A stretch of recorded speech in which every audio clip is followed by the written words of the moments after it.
Ngayon nga ay tamang pasyal lang kami dito sa may Quiapo Church. Abay, naalala ko tuloy ang batang Quiapo. Kasi naman madalas kong panoorin ang batang Quiapo noon, ay kaso ay wala na ngayon. Ay siya nga pala, kaya kami napasyal dito, ay birthday ng aking kapatid. Kaya hayun, napasyal kami dito. Abay, nakakamiss din kasing mamasyal sa ibang lugar kesa naman araw-araw na lang nasa bahay. Abay, maiba naman ang ambience. Lagi na lang kasing ganun Diyan nga ay nagsimba muna kami para naman gabayan kami ng nasa itaas kung saan kami magpupunta dito sa Quiapo. Heto ang si Senior Tilaps ay excited maggala, kaya hayun, tamang nasa likod lang ako at nagbibideo kung saan. At yung mga kasamahan namin ay nasa unahan na pala, ay hindi namin napansin. Papunta nga pala kami dito sa may likod ng Quiapo Church, ay alam na this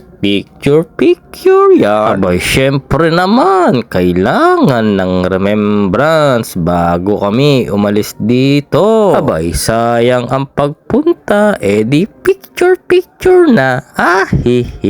Abay, kay ganda at kalaki pala ng mga gusali dito, ay ngayon ko lang kasi napansin, kasi nga ay 2 beses lang ako nakapunta dito sa mismo Quiapo Church. Medyo makulimlim at naambon na nga diyan, pero oks lang yan, at minsan lang naman kami maambunan mapunta rito, kaya sasagad-sagarid na namin ang picturan. Diyan nga ay natapos na kagad ang aming picturan. Aba, baka kasi lumakas ang ulan, kaya hayun, pupunta na kami sa ibang destinasyon. Diyan nga ay sumakay na kami sa aming kotse.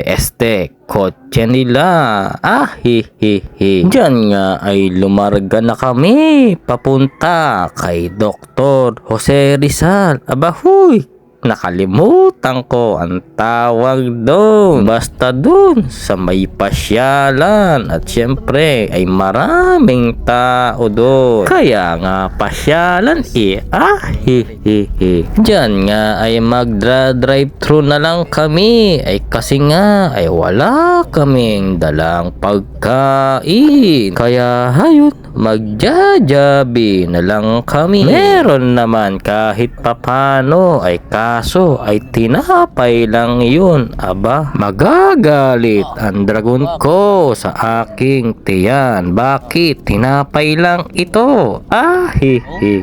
Heto ngang si Pangkin ay talaga nga naman nilalabanan ng kanyang antok. Masilayan lang ang tanawin sa labas ng kotse. Heto nga 2 alaga nila ay talaga nga namang sitting pretty sa kanila mga amo, ay sana naman ay wag sumuka at magtai. Diyan nga at nakabili na kami ng aming makakain. Maya-maya, hayun, naisip ko na ang pasyalan na ito. Aba, ay Luneta Park pala ito. Ay wala talaga makakalimutin na si Dudo. Diyan nga ay tamang lakad muna kami habang naghahanap ng aming makakainan dito sa may Luneta. Ay grabe, ang ganda talaga ditong mamasyal mamasyal at maggala ay ang daming makikita na iba't ibang lahi.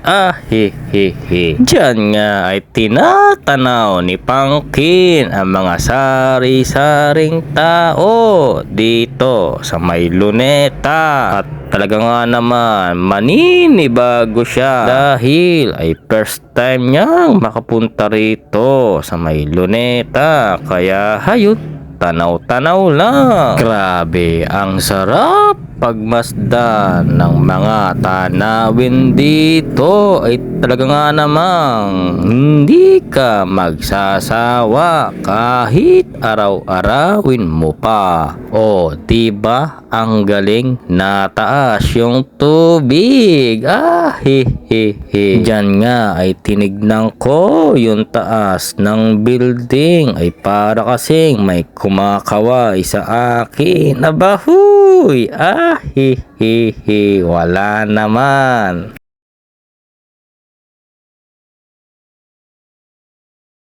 Diyan nga ay nakakuha rin kami ng aming pepestuhan para makakain na. Aba, ay nagagalit na ang aking mga dragon sa aking tiyan. O siya, dyan na kayo. Mahaba na ito. Babush! Magpala, Pogi. Whoa! Eto na si Boy Tilaps. Yeah! Chillin' lang, walang stress. Pero sa isip, laging on the grind. Mga pangarap gustong i-define. Kaya tara na, gumalaw! Sabay sa ritmo buong gabi. Ang tamad ay itabi. Para sa iyong mga pangarap, Boy Tilaps, ikaw na yan. Boy Tilaps, angat na yan. Boy Tilaps, angat na yan. Angat na yan!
Walking muna daw siya. Saglit.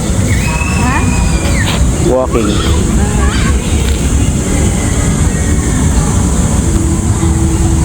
Ang galing ng mga matanda din, no? Yeah.